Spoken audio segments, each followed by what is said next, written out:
in the right place. Yeah. Though they might go right into, hey.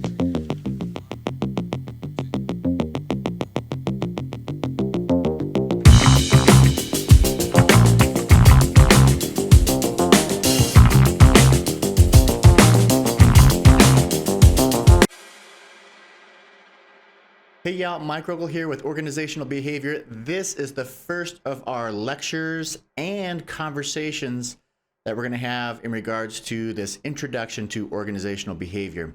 My hope is that this content will be, helpful for you, not just in preparing for our classroom stuff, but preparing you for your careers, whether you're going to be a manager or whether you're going to be in human resources management, whatever you're going to do, this stuff is the backbone of how we decide to manage our human capital, the people within our organization. So strap in. Hopefully this will be of use for you. So first, we're going to start off by introducing some of our conversations, and we got to introduce our expert. Our expert is going to be Dr. James Avey. James, tell us a little bit about yourself. Yeah, I graduated from Central way back in the day. As my kids like to say, I have 4 kids. They say it was in the last century, so it was a while ago. From there, went over to Boeing. Kind of worked my way up in HR. Did some union, some non-union, engineers, stuff like that. It was pretty cool. Like almost your first job leaves an impression on you, right? But I got to work in a company that flies people around in the air. It was pretty fun crawling around airplanes and then getting yelled at by safety people saying you can't be in there, things like that. Yeah, it was really fun. After that, went to the University of Nebraska, which is where I actually learned the term organizational behavior. I had a class in OB as a student, and I remember absolutely nothing about that class. This one will be different. But yeah, that's where I learned about it. Spent 3 years getting a PhD in it, and then now I get to teach. So why, outside of that, why should they listen to you in organizational behavior? Like, what qualifies you to? Yeah, I suppose this is a way bigger conversation. If I'm going to listen to someone, I have to believe that they're competent. They actually know what they're talking about. And some people define that differently. Is that why you never listen to me? So some people are like, well, if they haven't done it, I don't want to listen to them. Yeah. And I get that. I respect that. And I've done it a little bit. Mm-hmm. Or if they're not formally trained in it, like you don't have a PhD in it, well, then I don't want to listen to you. I think there's flaws with both of those. I've done the education thing. I've done some of the experience thing. I don't have your experience, obviously, with it. It's a lot more. But right. That's right.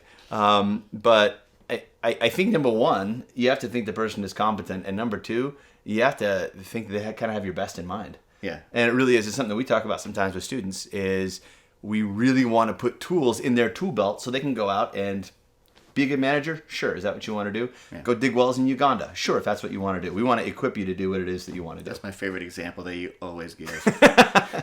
Well, it's a good one. Like, it's a good one. Dig wells in Uganda. All right. Well, Why not?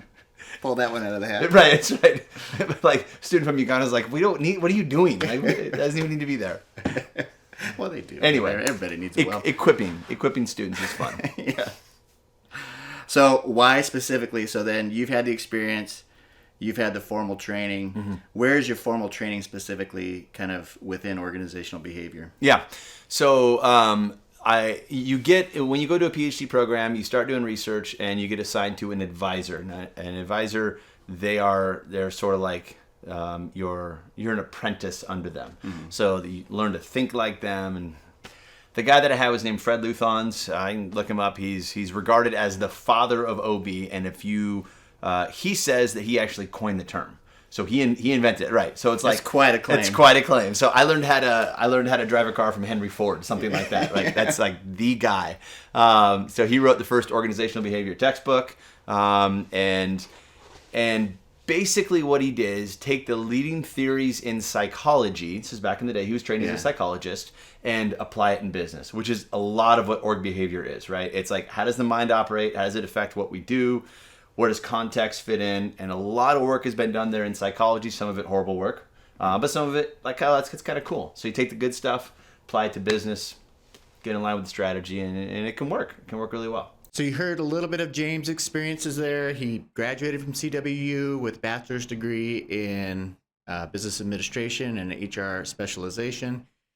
He went to work at Boeing, did some human resources there, got to work his way up over a few years, decided to go get his PhD, and because he wanted to teach and wanted to research and thought this was an incredible field, and went to University of Nebraska and studied under one of the best. So that's James. For me, I've been in human resources for a majority of my career. I was a safety person. I was a human resource kind of coordinator. I was a HR generalist and spent quite a few years in 2 organizations as an HR executive. And my experiences will provide a little bit more of the tactical application, and James is going to help to provide some of the theory. And we're going to try to combine those to create a depth of knowledge for you within organizational behavior so that you can walk out of here and practically apply it. So let's start off by defining organizational behavior. So this is the mechanism behind people operating. Right. Yeah. So one of the ways how it was described to me early on, I worked in human resource management, right? And they told me this is the theory underlying everything that you do. So think like a NASCAR driver, right? Organizational behavior is the engineering that made the car. Shake and bake, buddy! Shake it before you bake it! So we talk about, we make pay-for-performance systems. Organizational behavior gives the 3 theories of when it does work, when it doesn't work, and what are the boundary conditions. So it's all theory. And it's a lot of, from what I understand, which is enough to be dangerous, human behavior isn't this for that. Like, it's not a binary, you enter this 0, this 1 will occur kind of a deal. Right. You tip over dominoes and you're trying to pick the most likely path that might occur. So the framework that put that together also came out of psychology. It's a guy named Albert Bandura. So he's down in Stanford. He's probably he's got to be dead by now. He's got to be over 100. Albert Bandura is a huge name in psychology. Like, all the self-efficacy stuff came from him, social learning theory. So the Pygmalion effect. So what you're talking about is called social cognitive theory. And he argues just what you're saying. Like, this is not simple. This is complex. So social cognitive theory has 3 components: person, behavior, context. So person is how their mind works, how the personality works, right? Yeah. And I know that I should eat healthy. That would be person. But behavior, do I actually do it, right? And then context. So my wife cooks really good food, and then sometimes I want a French dip from Arby's, right? So like all 3 of those. Hey, Arby's, your French dips are more healthy than other things, right, but not as healthy as some. You said the look of shame that comes across my face. Yeah, so that was exactly what you're saying. You and Bandura, just like that. It's not simple. You don't plug in this formula and get this. Yeah. Organizational behavior is a lot about what are called moderators. And moderators moderate the strength of a relationship. If you pay me well, I tend to like my job more. Yeah. But there's a moderator there of how I'm treated. If I'm treated like dirt, it's not going to help. And if I'm not paid well, but I'm treated really well, I'll like my job more than I would otherwise. So that's what I mean by moderator. Like 2-factor theory, dissatisfaction, motivators, Perfect, all that stuff. Okay. For musicians, like an amplifier on a guitar. Crank up, crank down. I like that. Yeah. I keep looking at the microphone versus the camera for some reason. They both look good. They do. They look great. You're looking good. So if you were to throw, those were a lot of words, but if we were to consolidate that to the definition of OB, how would you define it in 2 sentences? Look at his mind turning. It looks like I blew a fuse. I'm gonna have to take a few stabs at this. Okay. Let's try this one first. Stab one. Yeah. Organizational behavior is the study of why people do things in companies. Yeah. And the consequences of those actions. All right. I like stab 1. James nailed it. First thing, it's a field of study. We are going to be walking through a lot of kind of behind the scenes working in people. So we're not going to talk as much about the tactical application, even though we will. We're going to spend a lot of the time talking about the theories that build up to the tactical applications that we do within management. So it is a field of study first and foremost. And what is it devoted to? Well, it's devoted to understanding, explaining, and ultimately improving something. So we have a field of study that now is trying to accomplish something. It's trying to accomplish understanding, explaining, and improving something. And that something is the attitudes and behaviors of individuals and groups within organizations. So James nailed it on the head. We have a field of study that's trying to understand, explain, and improve the attitudes and behaviors of individuals and groups within an organization. Organizational behavior is a discipline that's closely embedded with psychology and closely embedded with management, and it's simply an integration of the two. Outside of just psychology, what other Tons. like Sociology, social yeah. psychology, even anthropology, all kinds of stuff. Yeah. You get into some international stuff with, because org behavior, you're going, okay, these three things generally work. These are good principles based on these theories, and then you drop it into Haiti. Okay, well, it's slightly different because it's a different context, Right. and then you drop it into Manhattan, Right. and then Texas, everything's different in Texas, right? So. Right, right. Even in industry by industry, right? Not just 100%. area by area. 100%, but because every industry has got like a story that it's meant to. The coal industry, right, versus AI, agriculture agriculture, versus academia. yeah. Two different Beautiful example, yeah. modes of operation. Yeah. No, there's no. Is there a difference between them? Never mind. Never mind. Slight. So we defined a little bit of organizational behavior. What's some of you've already given some history of the org behavior. Give it maybe let's do a that. little bit more. Yeah. So I said it's a big riff from psychology, but there are key players in psychology that got some of the ball rolling. So, for instance, in motivation, we'll probably study Abraham Maslow, which is absolutely horrible theory, never been repeated. Maslow's hierarchy of needs, like every sixth grader gets that, and it doesn't really work. And Time out. Tell me why. Yeah. Tell me why this whole because we use it as a foundation for to introduce other things. Fred Herzberg's two-factor theory, Right. right? Yeah. I remember that. Right, good job. So the idea behind Maslow is it's so simple. People go, oh yeah, that makes sense. I'm not worried about my self-esteem if I'm hungry. Actually, you are. McClellan came along later and did needs theories and just said, well, some people are just, we use the word like wiring, just wired in a certain way. And you can look around and you can see people who surrender comfort and surrender security Right. to get self-actualization. They do it all the time, right? I'll step in front of a car for my kid There you go. Beautiful. to sacrifice my safety. Right. Yeah. So, wow, that was yeah. I'm gonna steal that and use it shamelessly in the future. That's a You're good one. welcome. So, but that was right back in the day. That was psychology. I'm gonna riff here for one more second because one thing we were talking earlier is how do we know what we know? For sure. Right, and gets into some those dumb academic words, ontology, epistemology. But at the end of the day, there's two things we look for in research. That is replication and convergence. So I can find statistical support for a study on just about anything, how I design the study. Yeah.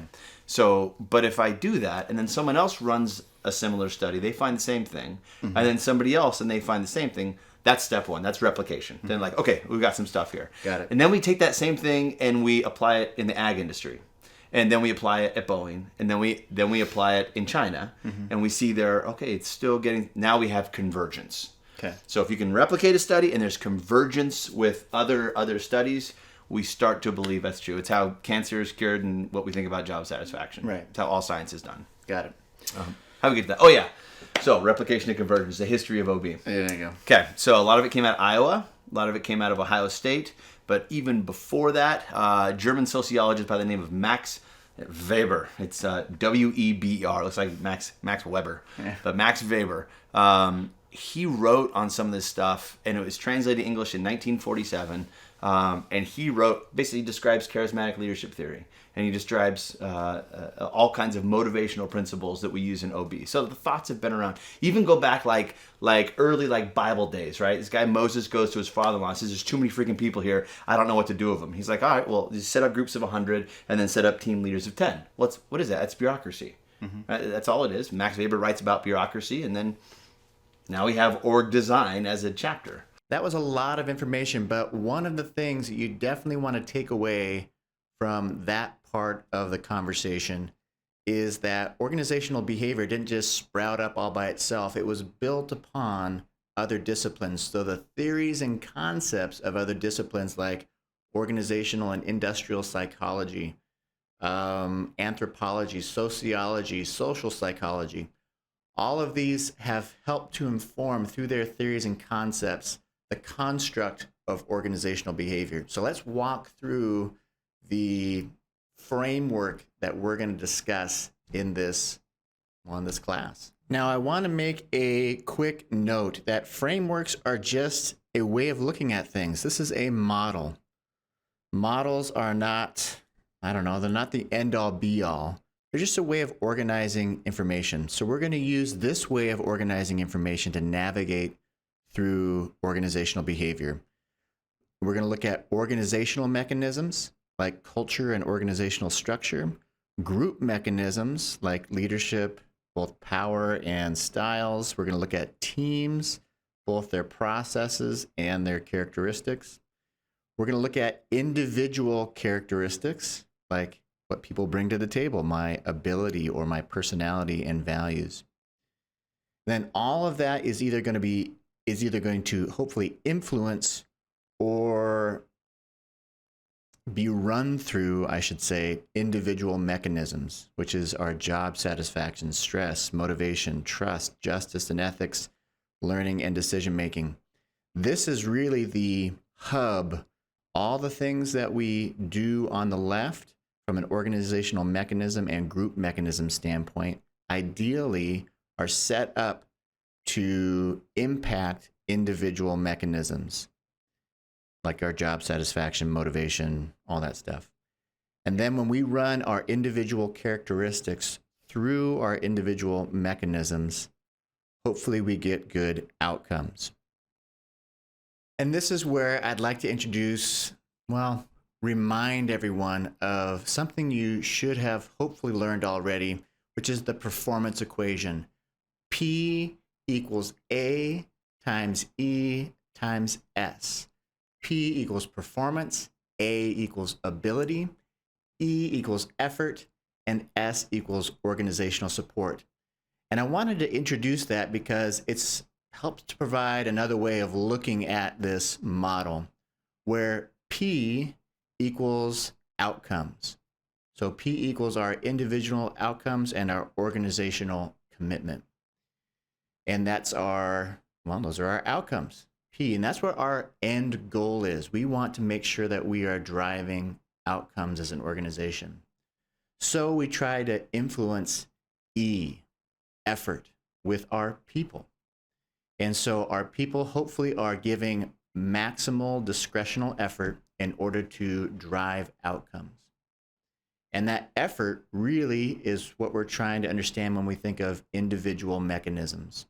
This job satisfaction and stress and other areas within this category that impact how somebody gives E or maximizes the utilization of E towards desired outcomes. P, which is our outcomes. There you go. And then we have A, and this is really our individual characteristics. Individual characteristics are what make up our knowledge, skills, abilities, and other attributes, ability, and then also our values and other things that we bring to the table as well as individuals. So those individual characteristics can really be built under that A of the performance equation. And lastly is S, the organizational support. And this is where we get our group mechanisms and our organizational mechanisms. These are set up hopefully to maximize the utilization of our individual mechanisms that drive outcomes, that drive performance within our organization. Now, that's not a perfect explanation. Of course, you can use organizational support to increase A and all that stuff. It's just another model of thinking. So when we try to think of driving those outcomes, we're trying to maximize A, and we're trying to maximize E, and we're using organizational support in order to do that to drive those outcomes. And so I tried to use that to try to break up this little piece of the pie that we're looking at here as well.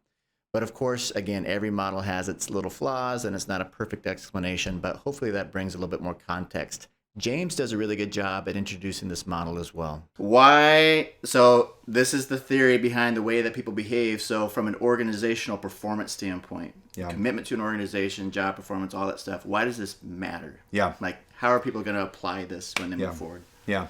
I had one of my PhD advisors said the highest form of science is prediction. Meaning, if you could go into work today and you knew that if you did certain things, you could anticipate with a degree of accuracy the outcomes, would that not change what you actually do? Like if you had something in mind you wanted to get done. So for him, it's like this is every single day. When I come in, if I know that with you I've got, I don't know, fill in the blank, coercive power, right? I can beat you up or something like that, and that can get me what I want. Well, okay, then I'm going to go ahead and use that. But if I also know that if I continue to punish you, eventually I'll get rebellion and resistance, and there'll be turnover. Right. Is this what I mean? It's just like it allows you to have kind of a framework, and this is for day-to-day manager kind of operations. It's also really practical side note in your personal life. How so? Friendships, family, all that kind of stuff. Remember, it's all based on psychology. So here would be. Are you telling me that I should be manipulating the world around me? That's what we do. Yeah. We want to learn organizational behavior so that we can manage people. Another M word. Right. To a common end. Yeah. Right. So we're if we put this in the framework of HR, we have outcomes that we need. Mm-hmm. Like the organization needs to accomplish certain things based off of our strategy. Mm-hmm. We have a bunch of assets. Side note, and I know this is like one of your babies too. I agree with what you said over the years. You have to start there with strategy, because otherwise you have 5 different managers. If they're going 5 different directions, then the system falls apart. Strategy has to be aligned. Right. Anyway, 100%. And so we've got where we want to be. We got the pathway to get there. Mm-hmm. Part of that pathway is thought through with all of our assets. So we have financial assets, physical assets, all those things, and then we have people in the midst of that. They're not just placed there; they're placed there in the context of jobs, jobs that are designed based off of working like gears in an engine. Exactly, working with other assets to create some sort of an outcome. Yeah. And what we're talking about is how do we maximize the utilization of those people? Yep. To get to the outcomes, and this is the theory behind how we maximize utilization. And a lot of theories, like you mentioned, job performance earlier. Mm-hmm. One of the things that I think people think of job performance too simplistically. Like good at the job, bad at the job. They know what they're doing or they're not. But you ask managers to talk about their employees, they can get a little bit more detailed, saying, "Well, that person's just dumb." They don't know how to do their job. Say that about me a lot. Right. And this person over here, they could do it. Yeah. They're just lazy. This person could do it, but they're always distracted or they're angry or whatever it is. And we get this idea of these 3 different components to performance: ability, effort, and support. Right? Most managers, I know you've seen this in your own consulting, if there's a performance issue, you'd be like, "Oh, what's the problem?" Yeah. And it's just all the fingers out.